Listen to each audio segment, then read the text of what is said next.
Hello everyone, welcome back to the my YouTube channel. So guys, आज की video में हम बात करेंगे यूपी पुलिस कांस्टेबल में आप मॉक कैसे लगा सकते हैं, कैसे आपको मॉक को एनालाइज करना है या मॉक टेस्ट देने का सही तरीका हमारा क्या होना चाहिए। तो वीडियो को लास्ट तक ज़रूर देखना, और वीडियो आपको यूज़फुल लगती है तो प्लीज़ वीडियो को लाइक करना एंड शेयर करना। अगर आपने मेरा टेलीग्राम ज्वाइन नहीं किया है तो प्लीज़ टेलीग्राम को ज्वाइन कर लीजिए, क्योंकि आपको वहाँ पर हर एक एग्ज़ाम की अपडेट मिलती रहती है। और मैं अपने नोट्स वगैरह या पीडीएफ भी आपके साथ शेयर करती रहती हूँ जो मुझे इंपॉर्टेंट लगती है, तो इसलिए आप मेरा टेलीग्राम ज्वाइन कर सकते हैं। तो बात करती हूँ मैं मॉक टेस्ट की। सबसे पहले पॉइंट अगर मैं बात करती हूँ कि मॉक कैसे हेल्प करता है, क्योंकि कुछ बच्चे मैंने देखा है, जैसे मैं वीडियो वगैरह डालती हूँ तो कुछ बच्चों का कमेंट ये रहता है कि मैम मॉक लगाना ज़रूरी है या नहीं। तो सबसे पहले तो मैं आपको यही बता देती हूँ कि मॉक कैसे हेल्प करता है। देखो, जब हम मॉक टेस्ट लगाने बैठते हैं तो क्या होता है कि एग्ज़ाम का प्रेशर हैंडल करना में आ जाता है। जब हम एग्ज़ाम देते हैं एग्ज़ाम हॉल में तो वहाँ पे एक प्रेशर रहता है जो कि हम वो मॉक टेस्ट में फील कर लेते हैं, जो कि हमें यहीं पे आदत पड़ जाती है। तो सबसे पहले तो मॉक देना इसलिए ज़रूरी है। दूसरा, एग्ज़ाम हॉल का स्ट्रेस फील करने में, जो हम वहाँ पे एग्ज़ाम देने जाते हैं, जो हमें एग्ज़ाम हॉल में स्ट्रेस फील होता है, वो हमें मॉक टेस्ट देते हुए भी फील होना चाहिए, तभी हम उसको कम कर सकते हैं।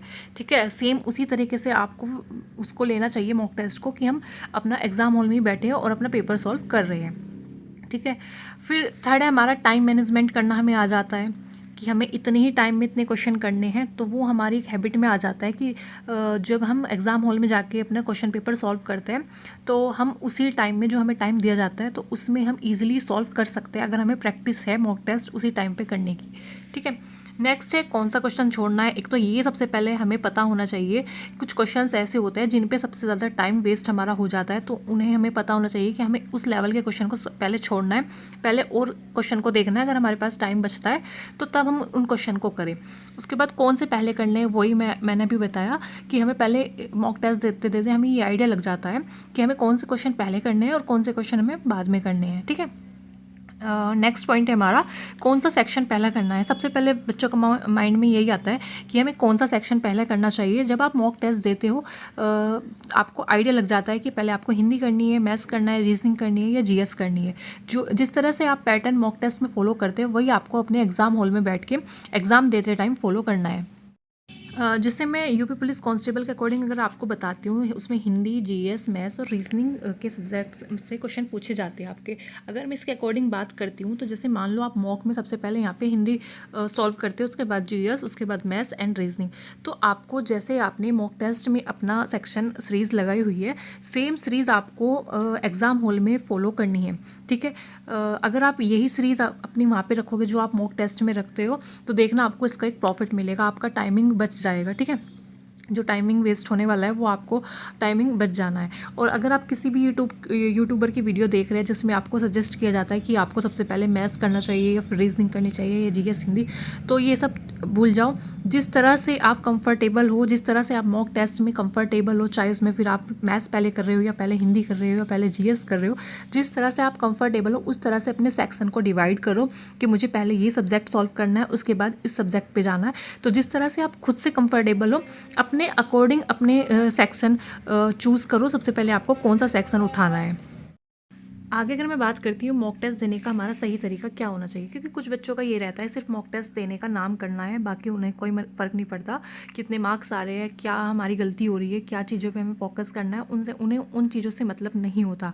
देखो, मॉक टेस्ट देने का फ़ायदा जब भी है जब आप अपनी कमियों पर वर्क कर रहे हो। ठीक है, अगर मैं बात करती हूँ मॉक टेस्ट देने का हमारा सही तरीका क्या होना चाहिए, तो हमारा एक टाइम फिक्स होना चाहिए कि हमें इस टाइम मॉक लगाना है और ये टाइम हमारा मॉक टेस्ट का ही है, बीच में हमें कोई डिस्टर्बेंस नहीं होना चाहिए मॉक टेस्ट देते टाइम। ठीक है, फिर सेकंड है हमारा जो पूरा हमारा पेपर होता है उसको एक बार में ही कंप्लीट करो बिना रुके। ठीक है, उससे क्या होगा, एक बार में ही आपको क्वेश्चन सॉल्व करते जाना है। जो क्वेश्चन नहीं समझ में आ रहे छोड़ते चलो, लेकिन आपको एक बार में पेपर अपना पूरा करना है। फिर क्या होगा, जब आपका टाइमिंग बच जाएगा फिर आपको दोबारा से अपने पेपर को रिवाइज करना है, कौन से क्वेश्चन आपने छोड़े थे। अगर आपके पास टाइमिंग है तो आप उन क्वेश्चन को दोबारा देख सकते हो, लेकिन एक बार में ही आपको अपना पेपर पूरा कंप्लीट करना है। थर्ड पॉइंट है हमारा अटेम्प्ट मॉक आपको 2 से 3 स्टेज में करना है। मैंने बताया आपको एक बार में अपना पूरा पेपर कंप्लीट करना है, क्वेश्चन नहीं आ रहे छोड़ दो, आगे बढ़ो। फिर दोबारा से आपको रिवाइज करना है, क्वेश्चन को जो छोड़े थे उनको दोबारा से जो छोड़े थे उनको करने की कोशिश करो। फिर थर्ड में आप देखो कि आपने कितने क्वेश्चन छोड़े हैं सेक्शन में, कितने करने ज़रूरी थे, कितने आप सोच के आए थे कि मॉक टेस्ट में मुझे इतने क्वेश्चन मैथ्स में करने हैं, हिंदी में करने हैं या फिर रीजनिंग में करने हैं। ठीक है, नेक्स्ट पॉइंट है हमारा, मॉक टेस्ट के लिए एक प्रॉपर माहौल रखो। ऐसा नहीं है कि आप फैमिली मेम्बर्स के बीच में बैठ के अपना मॉक लगा रहे हो और वहीं पे बैठ के आप अपना मॉक टेस्ट दे रहे हो, तो ऐसा नहीं है। सेम आपको एग्जाम हॉल वाली फीलिंग यहाँ पे लेनी है मॉक टेस्ट देते टाइम। तो इसलिए प्रॉपर अपना स्टडी टेबल पे अपना जैसे भी आप ऑफलाइन ऑनलाइन जैसे भी आप दे रहे हो, अपना स्टडी टेबल अपनी मैनेज करके अच्छे से आपको अपना प्रॉपर माहौल रखना है जब आप मॉक टेस्ट देते हो। सबसे इम्पोर्टेंट पॉइंट अगर मॉक टेस्ट का मैं मानती हूँ तो वो है कि मॉक को एनालाइज हम कैसे कर सकते हैं। सबसे बेस्ट पार्ट यही रहता है, अगर आपने इस पर वर्क कर लिया तो आपकी गलतियाँ कम होनी स्टार्ट हो जाएगी, क्योंकि मॉक टेस्ट तो हर कोई दे लेता है लेकिन उसको अच्छे से एनालाइज नहीं कर सकता या नहीं कर पाता है। ठीक है, तो सबसे मेन पार्ट मॉक टेस्ट का यही है कि आप मॉक टेस्ट देने के बाद उसको एनालाइज कैसे कर पा रहे हो। ठीक है, तो अगर मैं सबसे पहले बात करती हूँ, आपको मॉक टेस्ट को एनालाइज करते टाइम सिर्फ स्कोर पर फोकस नहीं करना है कि मेरा कितना स्कोर आया कितना नहीं। आपको ये देखना है कि आपकी गलती कहाँ हुई है। आप उस मॉक टेस्ट से जो आपने दिया उससे आपने कितना सीखा है, आपने क्या गलती करी है, उस पर आपको फोकस करना है, स्कोर पर फोकस नहीं करना है, क्योंकि वो आपका रियल एग्ज़ाम नहीं है। उससे सिर्फ आपको ये सीखना है कि मैंने इसमें क्या गलती करी है जो मुझे एग्जाम हॉल में नहीं करनी है। ठीक है, सेकंड पॉइंट है हमारा, रॉन्ग क्वेश्चन को आपको 2 पार्ट में डिवाइड करना है, चाहे रीजनिंग का हो या मैथ्स का हो। इससे क्या होगा, आपको एक पार्ट है आपका कॉन्सेप्ट का कि आपने जो कॉन्सेप्ट लगाया उससे आपका क्वेश्चन गलत हुआ है, या फिर दूसरा है हमारा कैलकुलेशन मिस्टेक कि आपने कॉन्सेप्ट तो सही से लगाया लेकिन आपने कैलकुलेशन मिस्टेक कर दी है। तो ये आपको पता होना चाहिए कि जो क्वेश्चन आपका गलत हुआ है वो आपके कॉन्सेप्ट की वजह से गलत हुआ है या आपकी कैलकुलेशन की वजह से गलत हुआ है। ठीक है, ये आपको मैथ्स में और रीजनिंग में ध्यान रखने वाली चीज़ें हैं।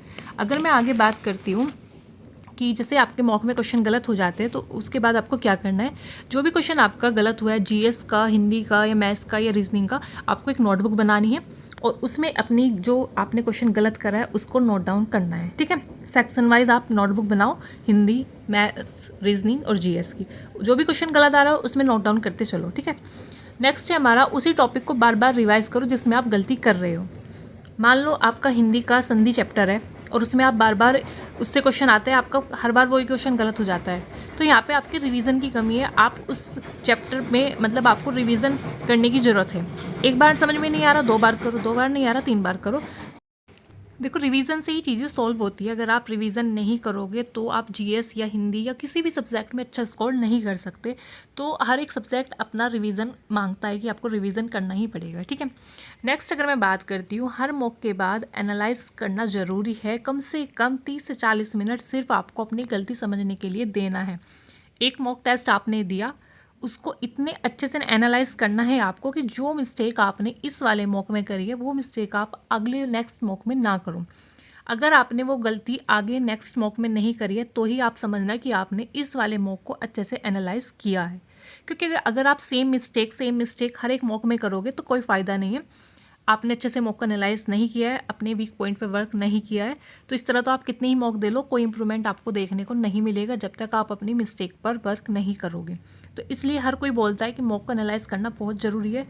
जैसे मैंने बोला है कि आप एक नोटबुक तैयार करो, मॉक में जो क्वेश्चन आपका गलत होता है वो नोटबुक में नोट डाउन करो, और जब आप नेक्स्ट मॉक देने बैठो तो पीछे उस नोटबुक को एक बार रिवाइज करके चलो कि मैंने पिछली बार मॉक में क्या गलती करी थी, कहाँ मेरा क्वेश्चन गलत हुआ था, किस तरह से मेरा क्वेश्चन गलत था। ये सारी चीज़ें आप याद रिवाइज करके तब आप नेक्स्ट मॉक देने बैठो।